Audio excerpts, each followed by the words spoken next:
अस्सलाम वालेकुम, आपके सामने हाजिर है।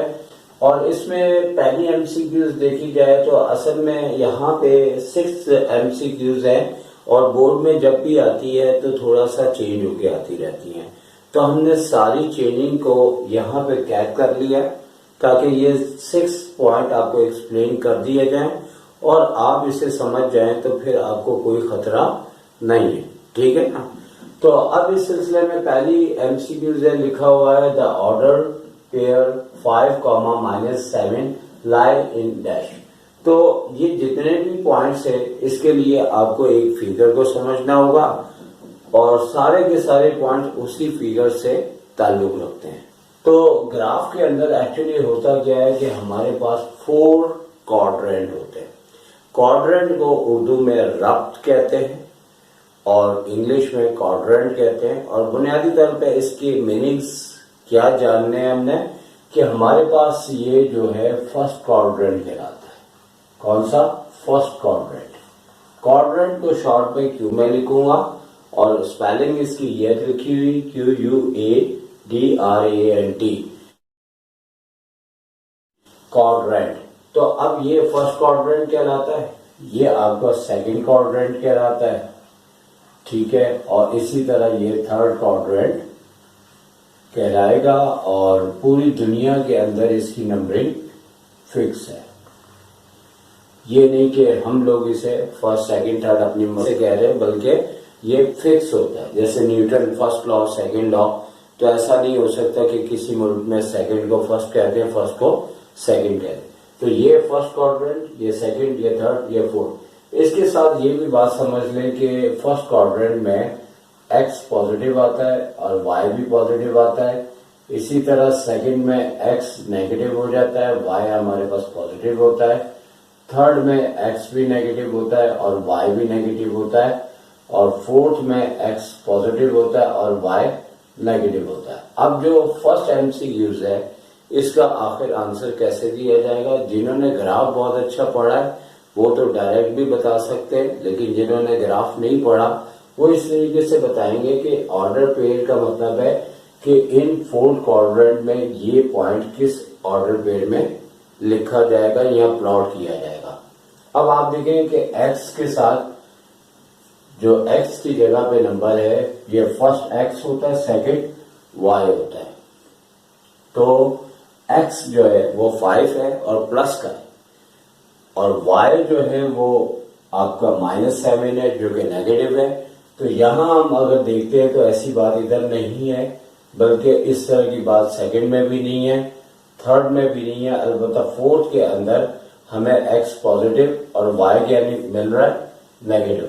इस लिहाज से हमारी जो फर्स्ट एमसीक्यूज है उसका आंसर जो है हमारे पास, जो फर्स्ट एमसीक्यूज है उसका आंसर हमारे पास कौन सा आ जाएगा? Fourth quadrant. यकीनी तौर पे आपको ऑप्शन दिए होंगे और उन ऑप्शन में से आपने जो सिलेक्ट करना है वो कौन सा होगा? फोर्थ। अब चूंकि ये एक ही पॉइंट आपको दिया गया है और इसी पॉइंट से आपने हर पॉइंट को कवर करना है। अगर आपको यहाँ ऑर्डर पेयर दोनों पॉजिटिव देंगे तो आपके पास फर्स्ट हो जाएगा, अगर दोनों नेगेटिव होंगे x और y तो आपका थर्ड हो जाएगा, और इसी तरह अगर आप सेकंड के मुताबिक दिया होगा तो आपका सेकंड हो जाएगा। तो लिहाजा इस अंदाज को एक एमसीक्यूज के लिहाज से आपके सामने पेश कर रहे हैं, लेकिन सारी बात आपको कवर कर दी है, यकीनी तौर पे आपको समझ में आ चुका होगा। अब जो सेकंड पॉइंट है तो ऐसा नहीं है कि सेकंड बिल्कुल फर्स्ट की तरह है, इसके अंदर एक टेक्निकल तब्दीली दी गई है जिसे आपको समझना होगा। अब इसमें क्या बोला हुआ है सेकंड में? The order pair 0,8 lie on the dash order. अब जैसे ऑन है, ऑन की जगह इन द भी हो सकता है, क्योंकि यहाँ पे बोर्ड वालों ने बिल्कुल इसी तरह दिया है जिस तरह अक्सर वो A/N लिख देते हैं, इसी तरह ऑन या इन करके भी लिख सकते हैं, क्योंकि या तो ये क्वाड्रेंट के अंदर होगा या एक्सिस के ऊपर होगा। तो लिहाजा वो बोर्ड वालों की अपनी मर्जी है जिस तरह देते हैं, लेकिन ये पॉइंट कैसे होगा जब आपको x की जगह 0 दे दें और y की जगह कोई भी नंबर दे दें आंसर उसका एक ही होगा। और इसी तरह सेकंड ऑप्शन ये भी हो सकता है कि आपको x कोई नंबर दे दें और y को आपको 0 दिया गया, तो इस सूरत में याद रखें कि ये ऑर्डर पेयर ना फर्स्ट, ना सेकंड, ना थर्ड, ना फोर्थ, बल्कि ये या तो x एक्सिस के ऊपर होता है या फिर वो y एक्सिस के ऊपर होता है। अब देखना यह है कि हम इस बात को किस तरह से याद रख सकते हैं। आप इस तरह से इस बात को याद रख सकते हैं, ऑन द एक्स एक्सिस हमेशा y 0 होता है, ऑन द एक्स एक्सिस हमेशा y 0 होता है, क्योंकि इस जगह पे 0 होता है।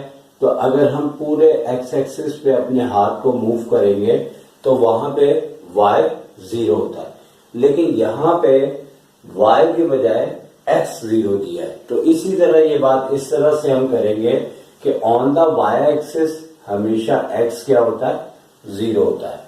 यानी कि अगर आपको x 0 दिया है तो इसका मतलब है कि ऑन द y एक्सिस पे है, ये ऑर्डर पे ऑन द y एक्सिस।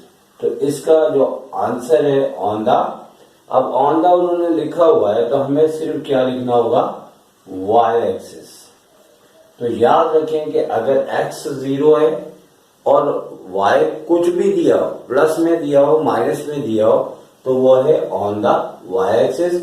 और अगर आपको इसकी जगह यू दे दिया जाता कि x की जगह कोई नंबर दे देते प्लस में या माइनस में, लेकिन y को क्या देते 0, तो इस सूरत में हमारा answer on the x axis होता है, क्योंकि x एक्सिस के ऊपर y हमेशा 0 होता है। तो अब इसी से रिलेटेड काफी सारे पॉइंट्स हैं, लेकिन इनका अंदाज जुदा है, यानी कि मुख्तलिफ है। अब नंबर 3 पे बात करते हैं, तो 3 के और 4 के अंदर तकरीबन एक ही बात है, लेकिन दो अंदाज से जरा आपको बताई गई है ताकि आप कोई गलती ना करें। एक अंदाज यह है कि if b belongs to real number then the order pair 0b lie on dash. अब यानी कि जिस तरह का आपका ऊपर का पॉइंट है उसी तरह का ये पॉइंट है और आंसर भी आपका वो है। यहाँ पे इस बात को समझने की जरूरत है, क्योंकि ये आने के बाद अगर ये पॉइंट आता है तो आप यहाँ पे कंफ्यूज हो जाते हैं कि इसकी मीनिंग्स क्या है।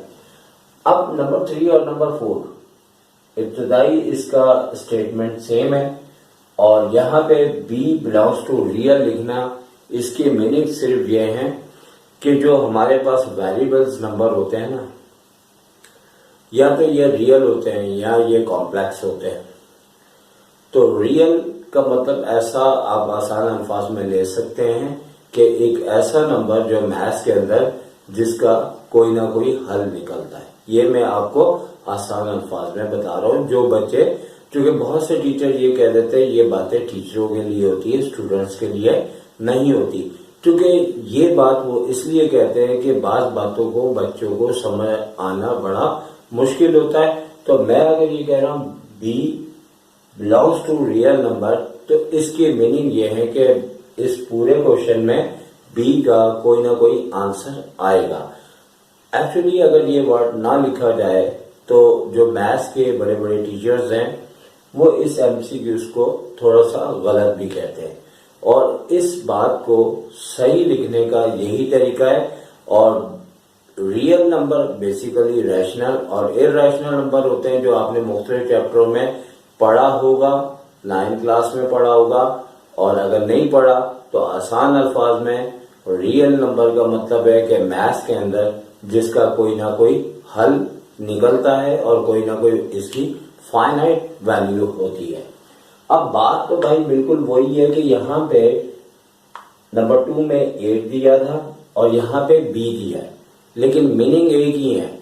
आप b का मतलब है कि कोई भी ऐसा नंबर यहाँ पे आपको दिया जा सकता है, जैसे 7, 8, -8, पॉइंट्स के अंदर कोई भी नंबर हो सकता है, लेकिन याद रखें आंसर उसका वही होगा जो नंबर 2 में था। अगर आपका x 0 है, आपको y की जगह कोई मर्जी चीज दे दें सवाए 0 के, तो आपका आंसर क्या आएगा, ऑन द किसके, और यहाँ पे दा भी होना चाहिए था, तो लिहाजा वो आप लिख दीजिएगा ऑन द y एक्सिस। इसके बाद नंबर 4 भी बिल्कुल उसी तरह से है, लेकिन यहाँ पे आपको एक अलग अंदाज से ये बात बताई है कि यहाँ बी का बिलोंग्स टू रियल बोलना, या फिर इसका सेकेंड अंदाज है कि आपको इस तरह से कह दिया जाएगा if B is real number, यानी कि इन दोनों का सेम मकसद है, सेम मीनिंग है और लिखने के अंदाज जुदा, लेकिन मकसद इसका एक ही है। आगे से वही बात है, लेकिन हमने कहा चूंकि ये पॉइंट 2 बार आ चुका आपके सामने और कुछ तब्दीली की जाए, तो हमने इस बार क्या किया है कि यहाँ पे बी लिखा है और y की जगह हमने 0 लिख दिया है। तो इस तरीके से इसका answer on the x axis होगा, क्योंकि एक्स एक्सिस पे y हमेशा 0 होता है, तो इसका आंसर क्या हो जाएगा एक्स एक्सिस। तो ऐसा नहीं होगा कि आप इसमें इसके लिहाज से आंसर दें फर्स्ट, सेकंड, थर्ड, फोर्थ, क्योंकि अगर ये दोनों नंबर 0 नहीं है तो यकीनी तौर पे या तो वो फर्स्ट में या सेकंड में या थर्ड या फोर्थ में होगा। लेकिन अगर दोनों में से कोई एक नंबर 0 होगा तो या तो इसका आंसर ऑन y एक्सिस होगा, ऑन द y एक्सिस, या ऑन द x एक्सिस होगा। लेकिन एक पॉइंट हमने आपके लिए ऐसा भी लिया है जो कि बोर्ड में आज तक नहीं आया, लेकिन किसी में भी आ सकता है। जब आपके ये दोनों पॉइंट 0-0 हों तो ये पॉइंट हमेशा ओरिजिन पे आता है। अब सवाल ये है कि ओरिजिन कौन सी जगह होती है?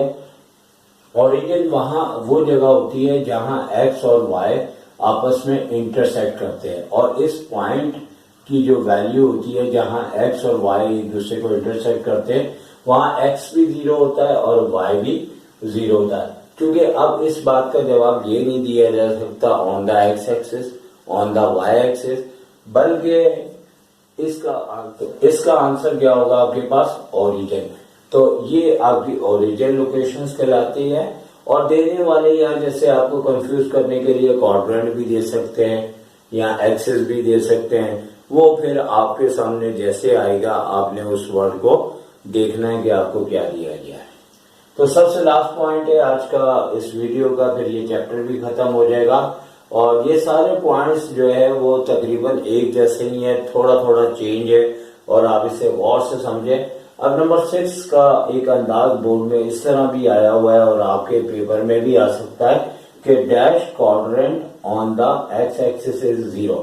देखिए अभी हमने ऊपर जो बात की है ये बात आपको एक्सप्लेन कर दी है। एक्स एक्सिस पे कौन सा कोऑर्डिनेट 0 होता है, वो हमेशा y 0 होता है। तो नंबर 6 का आंसर क्या होगा y। तो y coordinate on the x axis is 0। इस तरह आपके x के बजाय यहाँ y एक्सिस कह देगा तो x 0 हो जाएगा। तो इस तरीके से हमने आपको सॉलिड 6 पॉइंट आपको एक्सप्लेन कर दिए। अल्लाह आपके हक में बेहतर करता है और अल्लाह हाफिज।